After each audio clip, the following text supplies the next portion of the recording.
আসসালামু আলাইকুম, আপনাদের সবাইকে স্বাগত জানাচ্ছি এখনকার আলোচনায়। আপনাদের সঙ্গে আছি আমি সিরাজুল ইসলাম।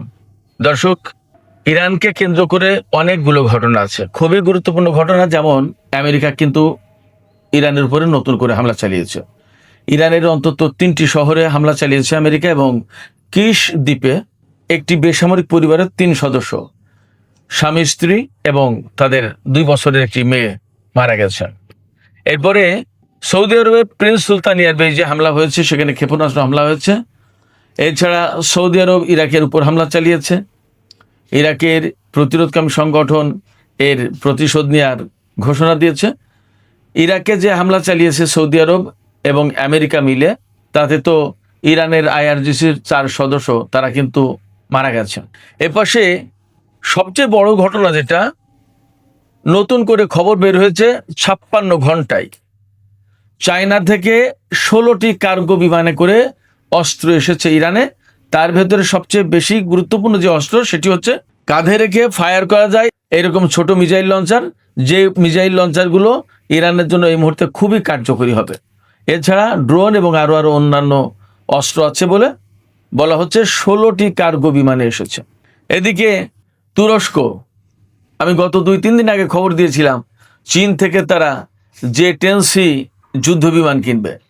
আজকের খবর হচ্ছে তারা শুধু J-10C না, J-35 যুদ্ধ বিমান কিনবে। এই J-35 হচ্ছে আমেরিকার F-35 এর চেয়েও উন্নত, এবং যথারীতি এরদোগান চীনকে ইউয়ানে অর্থাৎ চীনা মুদ্রায় অর্থ পরিশোধ করবে, ডলারে না।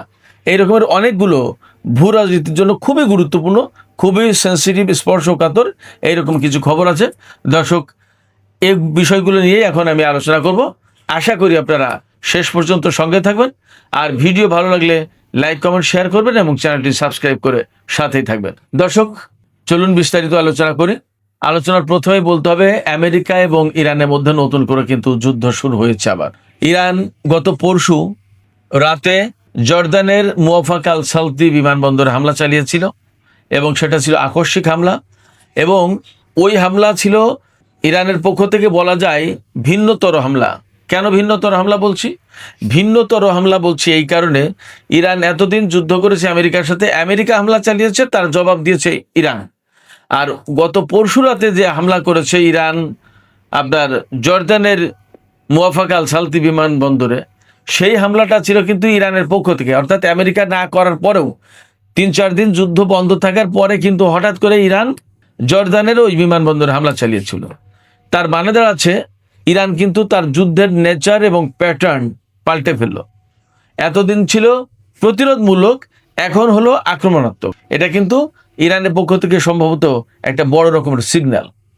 এবং এর পাশে তো বলাই হচ্ছে যে ইরানের পক্ষ থেকে আমেরিকা এবং ইসরায়েল যে যুদ্ধ পরিকল্পনা করছে, সেই যুদ্ধ পরিকল্পনা বানচাল করার জন্য ইরানের পক্ষ থেকে তো প্রস্তুতি নেওয়া হচ্ছে, এটা তো একটা বিষয়।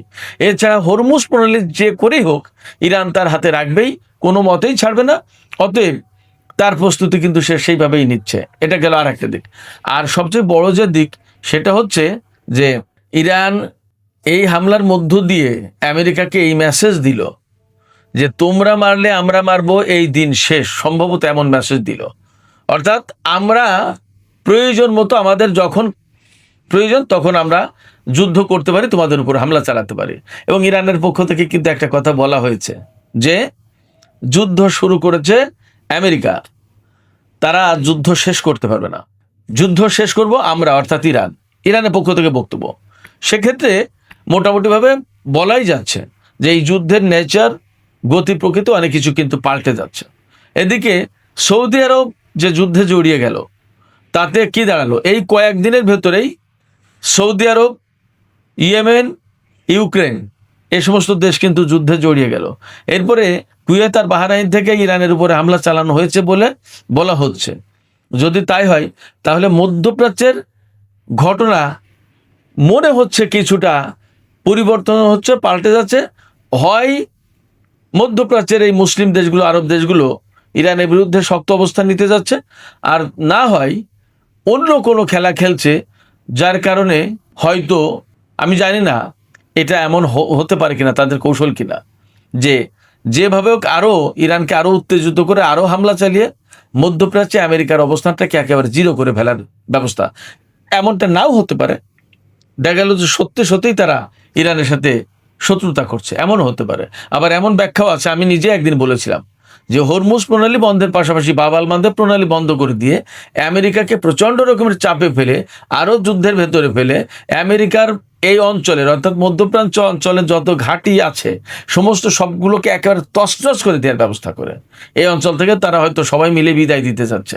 কিন্তু সৌদি আরব, কুয়েত এরা হয়তো সরাসরি বলতে পারছে না, কাতার, বাহরাইন, কুয়েত হয়তো এই সমস্ত দেশ বলতে পারছে না, কিন্তু ইরানকে দিয়ে ইনডাইরেক্টলি হয়তো সেই কাজটা করানোর চেষ্টা করছে, এমন হলেও হতে পারে, জানি না।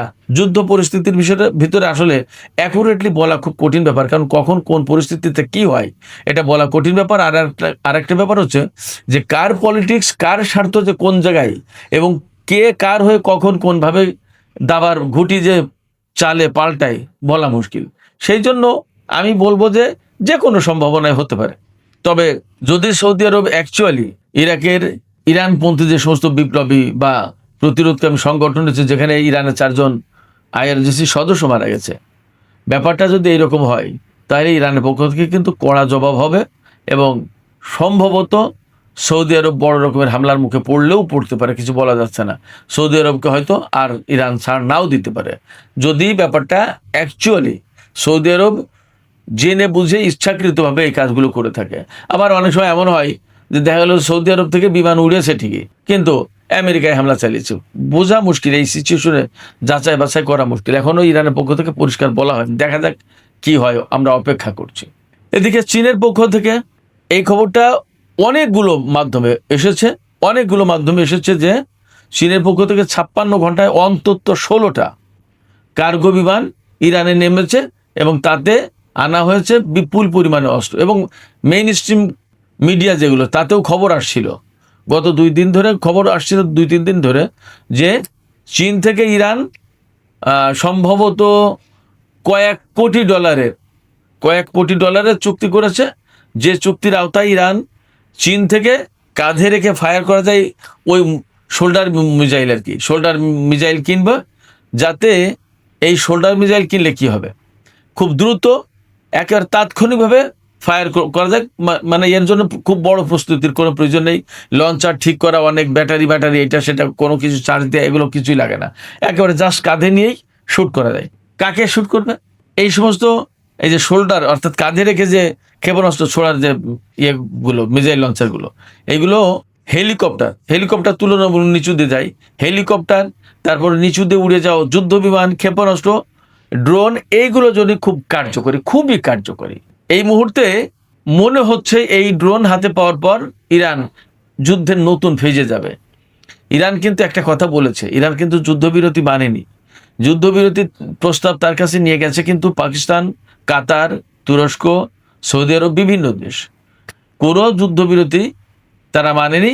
এমনকি এরকম খবরও এসেছে যে মার্কো রুবিও ইরানের পররাষ্ট্রমন্ত্রী আব্বাস আরাকচিকে ফোন দিচ্ছেন, কিন্তু মার্কো রুবিওর ফোন ধরেননি আব্বাস আরাকচি। কারণ কথা তো বলবে একটা যে চুক্তি করো, যুদ্ধবিরতি করো। ইরান এই মুহূর্তে যুদ্ধবিরতি করবে না। ইরানের বক্তব্য কি? ইরানের বক্তব্য একটাই, যুদ্ধ তোমরা শুরু করেছো, যুদ্ধ শেষ করব আমরা, অতএব কবে, কখন, কোনভাবে শেষ হবে সেটা আমরা সিদ্ধান্ত নেব। এবং ইরান একথাও বলছে যে তোমরা যখন খুশি তখন যুদ্ধ শুরু করবা, আবার যখন খুশি তখন বলবা যে এখন যুদ্ধ বন্ধ।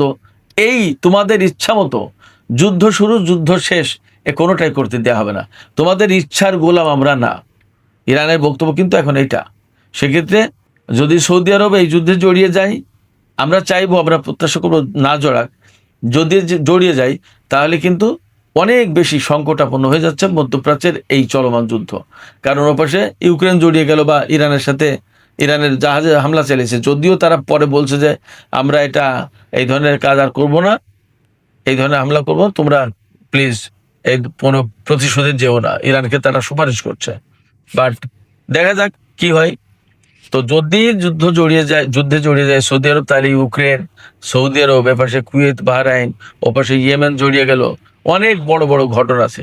এই সমস্ত ঘটনার ভেতর দিয়ে মধ্যপ্রাচ্যের শান্তিটা মনে হয় খুব সহজ হবে না, তখন হয়তো আরো বড় পরিসরের যুদ্ধের প্রশ্ন আসবে। আমি বলছিলাম চীনের কাছ থেকে ইরানের অস্ত্র কেনার প্রসঙ্গ, সেখান থেকে আবার যুদ্ধের দিকে চলে গিয়েছিলাম। তো ইরান যে চীন থেকে যে যুদ্ধ অস্ত্রগুলো কিনছে, বিশেষ করে শোল্ডার মিসাইল, তারপরে ড্রোন, আরো কিছু কিছু রসদ, সামরিক প্রতিরক্ষা সরঞ্জাম কিনছে, কি কি একদম অ্যাকুরেটলি তো বলা যায় না। তো এইগুলো কেনার মানে হচ্ছে যে তারা, অর্থাৎ ইরান, যুদ্ধটাকে এখনই শেষ করতে চাইছে না, এর একটা শেষ হয়তো তারা দেখবে। অবশ্য নেতানিয়াহুর সাথে ডোনাল্ড ট্রাম্পের যে বৈঠক হয়েছে, সেই বৈঠকের মূল সুর কিন্তু যুদ্ধ। নেতানিয়াহু যেভাবে উনি বুক উঁচিয়ে বললেন যে ডোনাল্ড ট্রাম্পের সাথে এর আগে কখনো এত সুন্দর বৈঠক তার আর হয়নি, এর মানে কি নেতানিয়াহু এই মুহূর্তে চাইছে যুদ্ধ করে ইরানকে একদম শেষ করে দিতে, এবং হয়তো ডোনাল্ড ট্রাম্পকে তিনি রাজি করাতে পেরেছেন, বা যেভাবে হোক তার মেসেজটা কিন্তু ইরানের জন্য খুব স্বস্তিদায়ক না। তো যখন স্বস্তিদায়ক না, এবং ইসরায়েল কিন্তু বারবার যুদ্ধের জন্য মানে পাকিয়ে বেড়াচ্ছে, ঘুরে বেড়াচ্ছে যে কবে কখন কোন ফাঁকে যুদ্ধ শুরু করতে পারবো। তো ইসরায়েলের এই যে যুদ্ধের যে চিন্তাটা, এই চিন্তার অবসান ঘটিয়ে দিতে চায় ইরান। তার মানে নতুন করে যদি আমেরিকা এবং ইসরায়েল ইরানের উপর হামলা চালায়, আজকে তো হামলা হয়েও গেল, তাতে মনে হচ্ছে এই যুদ্ধ অনেক প্রলম্বিত হবে, এবং এই যুদ্ধই সম্ভবত চূড়ান্ত যুদ্ধের দিকে যাচ্ছে। ইরান এখনই আমেরিকার সাথে মীমাংসা করবে না, হয়তো সামরিক উপায়েই ফয়সালা হবে। সুপ্রিয় দর্শক, এর পাশে আমি শিরোনামের দিকে বলেছিলাম যে তুরস্ক চীনের কাছ থেকে শুধু J-10 না, J-35 পঞ্চম প্রজন্মের বিমান কিনবে। এই বিমান আমেরিকার যে F-35 যে যুদ্ধ বিমান, তার চেয়েও কার্যকর এবং আধুনিক।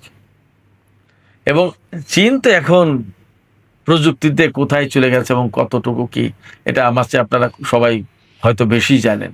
অতএব চীনের যে J-10C বিমান, ভারতের বিরুদ্ধে যুদ্ধে চীন দেখিয়েছিল এর কার্যকারিতা, সেই J-10C বিমান শুধু কিনবে না, J-35 চীনের হাতে সবচেয়ে আধুনিক যে বিমানটা, সেই বিমানও কিনবে তুরস্ক, এমন খবরই পাওয়া যাচ্ছে।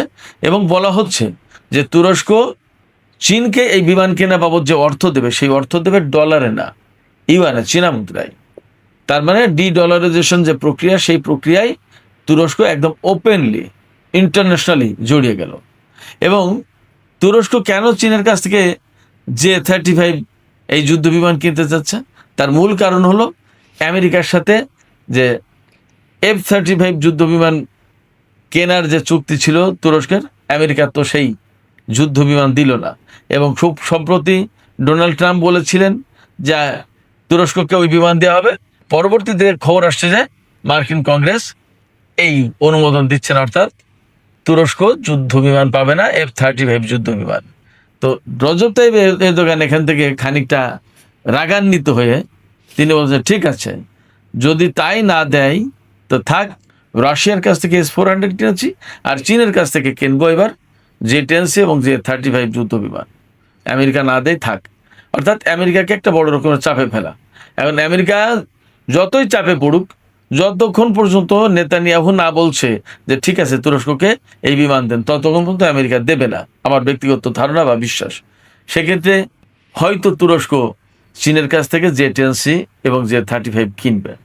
তাতে ভূ রাজনীতি, মধ্যপ্রাচ্যের ভূ রাজনীতিতে বিশেষ করে বিরাট বড় রকমের একটা পরিবর্তন আসবে, এবং ক্রমেই নেটো জোট থেকে আমেরিকা থেকে তুরস্ক সরে যাবে বা যাচ্ছে, এই বিষয়টা আরো পরিষ্কার হয়ে উঠবে। সুপ্রিয় দর্শক, আমি আলোচনা শেষ করবো। আলোচনা শেষের আগে এইটুকু বলি যে এই যে নতুন করে যুদ্ধ শুরু হলো, সৌদি আরবের উপর হামলা, প্রিন্স সুলতান এয়ারবেজে হামলা, এবং ইরানের উপর হামলা, তারপরে জর্দানে হামলা, ইরাকে হামলা, ইয়েমেন যুদ্ধে জড়িয়ে গেল। এই যে যুদ্ধের পরিধি বাড়ছে, এতে কিন্তু নতুন করে তেলের দাম আবার বেড়েছে, এবং আবার $100 কাছাকাছি চলে গেছে তেলের দাম। সেক্ষেত্রে ডোনাল্ড ট্রাম্প এবং আমেরিকা যে আসলে কি করছে আমরা জানি না, তবে তারা যে বিপদে পড়বে এবং আমরা সবাই বিপদে পড়বে এই যুদ্ধের কারণে, নতুন করে তেলের দাম আবার বেড়ে যাচ্ছে, এটা একদম পরিষ্কার। এই জায়গা থেকে আমি ব্যক্তিগতভাবে মনে করি যে আমেরিকার অবশ্যই সরে আসা উচিত, এই যুদ্ধ বন্ধের জন্য যা করা উচিত তাই করতে হবে। অহেতুক ইরানের সাথে ঝগড়া বাঁধিয়ে বা ঝগড়া বাড়িয়ে লাভ নেই। তো সুপ্রিয় দর্শক, এখনকার আলোচনা এখানে শেষ করতে চাইছি।